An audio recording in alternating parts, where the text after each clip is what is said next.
जय हिंद साथियों, कैसे हो? तो आज का सेशन बहुत ज़्यादा इम्पोर्टेंट होने वाला है उन विद्यार्थियों के लिए जो विद्यार्थी जो है बोर्ड एग्जाम की तैयारी कर रहे हैं। तो आज का सेशन उनके लिए बहुत ही ज़्यादा इम्पोर्टेंट होने वाला है, क्योंकि आज जो है हम लोग करने वाले हैं कवि लेखक और उनकी रचनाएं जो है इम्पोर्टेंट रचनाएं जो आपके एग्जाम में पूछा जाता है उनको करेंगे, जिससे आपको कोई दिक्कत ना हो।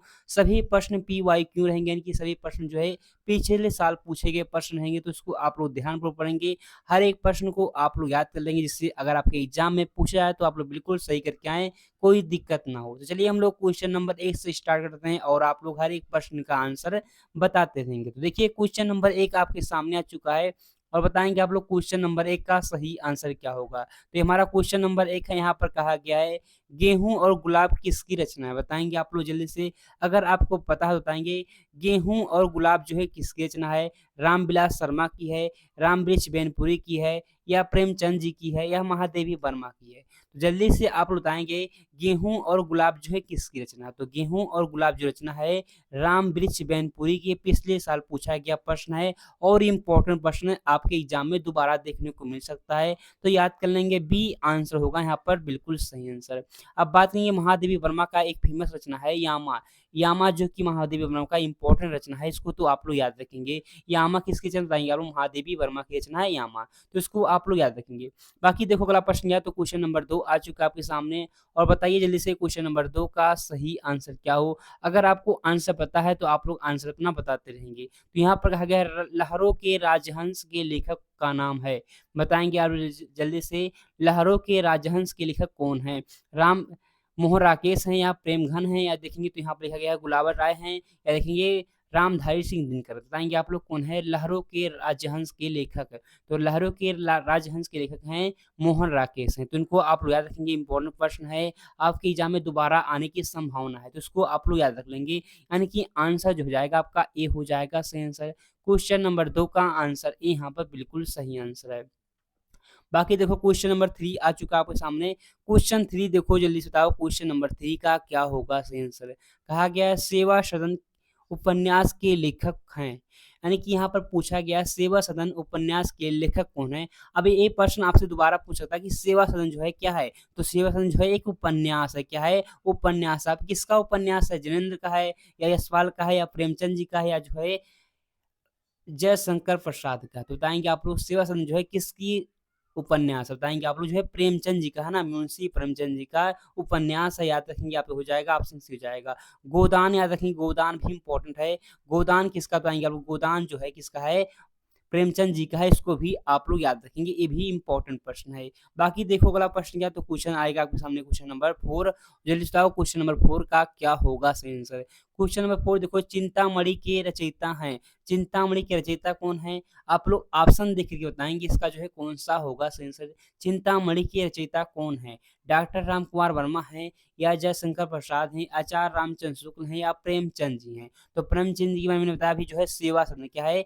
सेवा जो है सदन है, इनकी रचना बताएँगे और सेवा सदन जो है प्रेमचंद जी की है, गोदान भी प्रेमचंद जी की रचना है। लेकिन यहाँ पर देखेंगे चिंतामणि पूछा गया, तो चिंतामणि हो जाएगा, आप लोग बताएँगे चिंतामणि जो रचना है आचार्य रामचंद्र शुक्ल की रचना है, यानी कि आंसर हो जाएगा सी सही आंसर है। ये सब प्रश्न इंपॉर्टेंट हैं, आपके एग्जाम के लिए ऐसे प्रश्न आ सकते हैं आपके एग्जाम में। बाकी देखो क्वेश्चन नंबर 5 आ चुका है आपके सामने, बताओ क्वेश्चन नंबर 5 का क्या होगा सही आंसर? क्वेश्चन 5 देखो जल्दी से बताओ, इसका क्या होने वाला सही आंसर? कहा गया है 1943 में प्रकाशित तार सप्तक का संपादन किसने किया? बताएँगे आप लोग। तार सप्तक का संपादन जो है किसने किया? रामविलास शर्मा ने किया, या अज्ञे जी ने किया, या लिखा गया है गिरजा कुमार माथुर ने किया, या रामचंद्र शुक्ल ने किया? तो किसने जो है तार सप्तक की संपादन किया?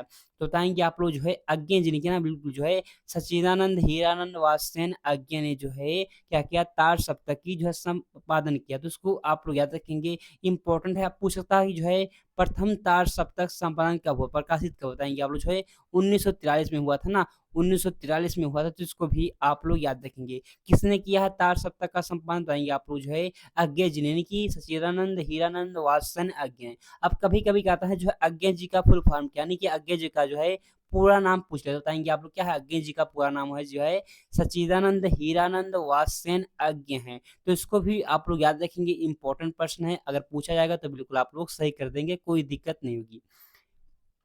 बाकी देखो 6 नंबर का प्रश्न आ चुका है आपके सामने। क्वेश्चन 6 देखो, जल्दी बताओ क्वेश्चन 6 का क्या होगा सही आंसर।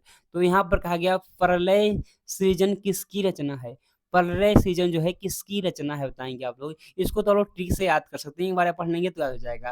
प्रलय सृजन जो है किसकी रचना है। शिव मंगल सिंह की है, सुमन की है, या जो है रामधारी सिंधिया की, या महादेवी वर्मा, या भवानी प्रसाद मिश्र की है। बताएंगे आप लोग प्रलय सृजन जो है किसकी रचना हो जाएगी। अगर हम लोग बात करेंगे प्रलय सृजन रचना जो है किसका है, तो जाएंगे आप लोग जो है शिव मंगल सिंह सुमन का है। तो इसको कैसे याद रखेंगे, देखिए प्रलय, प्रलय कौन बन जाता है, शंकर भगवान जो ना, शंकर भगवान की देखिए शिव हो जाएगा, आप लोग ऐसे याद कर सकते हैं, यानी कि आंसर हो जाएगा आपका ए हो जाएगा। रटना हो तो रट लीजिए, ए आंसर यहाँ पर जो है बिल्कुल सही आंसर है, कोई दिक्कत नहीं। ये भी प्रश्न जो है पिछले साल पूछा गया प्रश्न है। ऐसे प्रश्नों को तो आप लोग रट लेंगे जिससे आपको कोई दिक्कत ना हो। ये सब प्रश्न आप लोग याद रखेंगे। बाकी देखो 7 नंबर का प्रश्न बताओ, क्वेश्चन नंबर 7 का क्या होगा सही आंसर। क्वेश्चन 7 देखो, जैसे कहा गया है परशुराम की प्रतीक्षा के रचनाकार हैं। परशुराम की प्रतीक्षा के रचनाकार कौन है। मैथिली शरण गुप्त हैं, या जो है रामधारी सिंह दिनकर दिया गया है, जयशंकर प्रसाद दिया गया है, और दिया गया महादेवी वर्मा। तो परशुराम की प्रतीक्षा के लेखक कौन है, रचनाकार कौन है, ये पूछा गया है। बताएंगे आप लोग रचनाकार कौन है, जल्दी से तो हो जाएगा रामधारी सिंह दिनकर ना, बिल्कुल जो है परशुराम की प्रतीक्षा के रचनाकार रामधारी सिंह दिनकर हैं, यानी कि आंसर क्या होगा। तो बताएंगे आप लोग आंसर जो हो जाएगा यहाँ पर आंसर होगा बी सही आंसर। तो बी यहाँ पर जो है बिल्कुल सही आंसर हो जाएगा। तो ये सब प्रश्न आप लोग याद रखेंगे। एक प्रश्न और होता है अर्धनीश्वर किसका रचना है, तो इनकी रचना है। रेती के फूल भी इन्हीं की रचना है ना, रामधारी सिंह का रेती के फूल जो है किसके रचना बताएंगे आप लोग, रामधारी सिंह दिनकर की। तो ये सब प्रश्न आप लोग याद रखेंगे। ऐसे प्रश्न जो है प्रीवियस से पूछे गए प्रश्न है, तो ऐसे प्रश्नों को आप लोग रट लेंगे। तो 7 नंबर तो हो चुका। 8 नंबर प्रश्न देखो, बताओ जल्दी से क्वेश्चन नंबर 8 का सही आंसर क्या हो। कहा गया गोदान किसकी रचना है। पूछा गया गोदान जो है किसकी रचना है। मुंशी प्रेमचंद जी की है, या जयशंकर प्रसाद, हरिवंश राय बच्चन, या देवकीनंद खत्री की है। बताएंगे आप लोग किसकी है। तो गोदान जो है बिल्कुल आपको पता होगा, निर्मला करबला हो गया, सब किसकी है, तो मुंशी प्रेमचंद जी की है, यानी कि आंसर जो जाएगा आपका आंसर ए होगा सही आंसर। तो इसको भी आप लोग याद रखेंगे, इंपॉर्टेंट प्रश्न है, बार बार एग्जाम में पूछा जाता है। बाकी अगला प्रश्न देखो क्या अगला प्रश्न आएगा 9 नंबर का प्रश्न, और जल्दी से बताओ क्वेश्चन नंबर 9 का क्या होगा सही आंसर। यहाँ पर कहा गया है आंधी, इरावती, तितली किस किस रचनाकार की कृतियां हैं। बताएंगे आप लोग किस रचनाकार की कृतियां हैं आंधी, इरावती और तितली। तो ये जो बिल्कुल आपको पता होगा कि जयशंकर प्रसाद जी की है ना, जयशंकर प्रसाद हो जाएगा, यानी कि आंसर जो हो जाएगा बी होगा। ये भी प्रश्न इंपॉर्टेंट है, बहुत बार पूछा गया प्रश्न है, तो इसको आप लोग याद रखेंगे। बाकी देखो अगला प्रश्न क्या है। अगला प्रश्न आएगा आपके सामने 10 नंबर का प्रश्न देखो जल्दी से। कहा गया है 10 नंबर प्रश्न में सूरज का 7वां घोड़ा किसकी रचना है। सूरज की 7वां घोड़ा जो है किसकी रचना है, तो हो जाएगा बताएंगे आप लोग धर्मवीर भारती की, बिल्कुल जो है धर्मवीर भारती की, यानी कि आंसर हो जाएगा यहाँ पर ए हो जाएगा। तो इसको भी रख लेंगे। ये भी प्रश्न पिछले साल पूछा गया है, किसी ना किसी सेट में पूछा गया प्रश्न है, मैंने सेट से प्रश्न उठाया है, तो आप लोग हर एक सेट से मैंने प्रश्न उठाया, तो उनको आप लोग याद रखेंगे, जिससे आपके अगर एग्जाम में पूछा जाएगा तो आप लोग बिल्कुल सही कर देंगे, कोई दिक्कत नहीं होगी। बाकी देखो 11 नंबर का प्रश्न बताओ, क्वेश्चन नंबर 11 का जो है कौन सा होगा सही आंसर। क्वेश्चन नंबर 11 कह रहा है बाण भट्ट की आत्मकथा के रचनाकार हैं। बाण भट्ट की आत्मकथा के रचनाकार कौन है। जयशंकर प्रसाद हैं, या हजारी प्रसाद द्विवेदी हैं, या लिखा गया रागे राघव हैं, या धर्मवीर भारती हैं। तो हो जाएगा आप बताएंगे कि जो है हजारी प्रसाद द्विवेदी की रचनाकार है ना, बिल्कुल जो है बाण भट्ट की आत्मकथा जो है हजारी प्रसाद द्विवेदी की है। तो इसको भी याद रखेंगे, आप बताएंगे ऑप्शन हो जाएगा बी सही आंसर।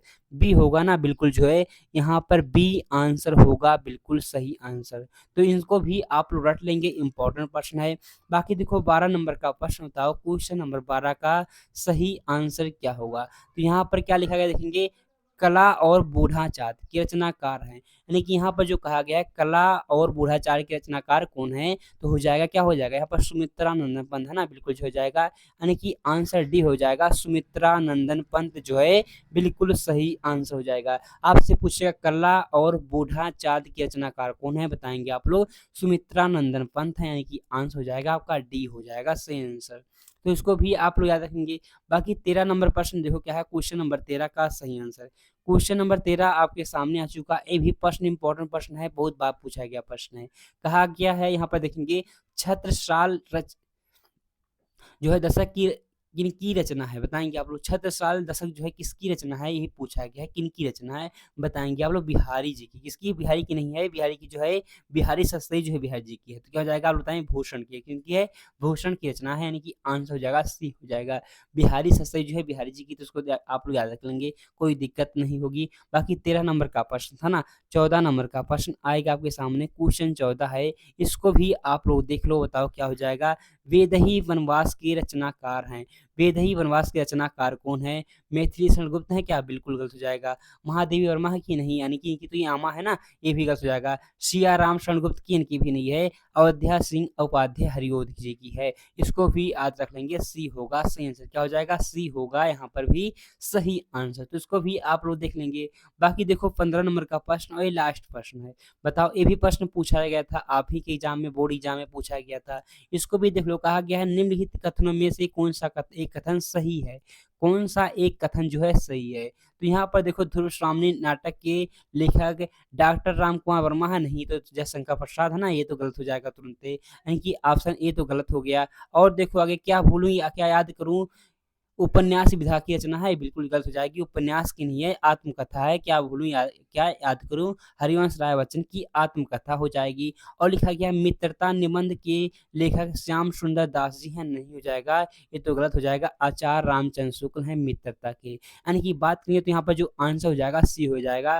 गोदान के लेखक प्रेमचंद जी हैं, जो कि बिल्कुल सही आंसर हो जाएगा, यानी कि आंसर होगा सी सही आंसर। तो ऐसे प्रश्न को आप रट लेंगे, याद कर लेंगे। ये सब प्रश्न प्रीवियस ईयर पूछे गए प्रश्न है। मैंने कहा था कि अब मैं जो है दूसरे चैनल की बोर्ड एग्जाम टाइम पर जो है मैं कराऊंगा, तो मैं करा रहा हूँ। बिल्कुल आप लोग आसानी से हर एक प्रश्न को याद कर सकते हैं, कोई दिक्कत नहीं। बाकी जो है आप लोग पढ़ते रहेंगे, अपनी तैयारी बेस्ट करते हैं, क्योंकि जो है हिंदी में मैं लेकर आ रहा हूँ। अगली बार जो लेकर आऊंगा प्रीवियस ईयर के और इम्पोर्टेंट प्रश्न, जिससे आपको कोई दिक्कत ना हो, आप लोग हर एक प्रश्न को याद कर पाए। इसलिए मैंने जो है पार्ट 1 से स्टार्ट किया हूँ, पार्ट 5 तक चली। कहाँ तक? पार्ट जो है 5 तक हमारी क्लास चलेगी, यानी कि इंपॉर्टेंट क्वेश्चन चलेगा। उस पर जो है ग्रामर वाली क्वेश्चन चलेगा। ग्रामर में जो है संज्ञा सर्वनाम सब आसानी से पढ़ा जाएगा, कोई दिक्कत नहीं है, ट्रिक के माध्यम से पढ़ा जाएगा। सब लोग आप लोग ऑप्शन देखते ही लगाएंगे अपना सही आंसर। इसलिए जो है आप लोग इसको जो है प्रीवियस ईयर प्रश्न जो मैं करा रहा हूँ, उसको आप रट लेंगे, याद कर लेंगे, कोई दिक्कत नहीं। बाकी मिलते हैं अगले क्लास में, तब तक के लिए जय हिंद, जय भारत।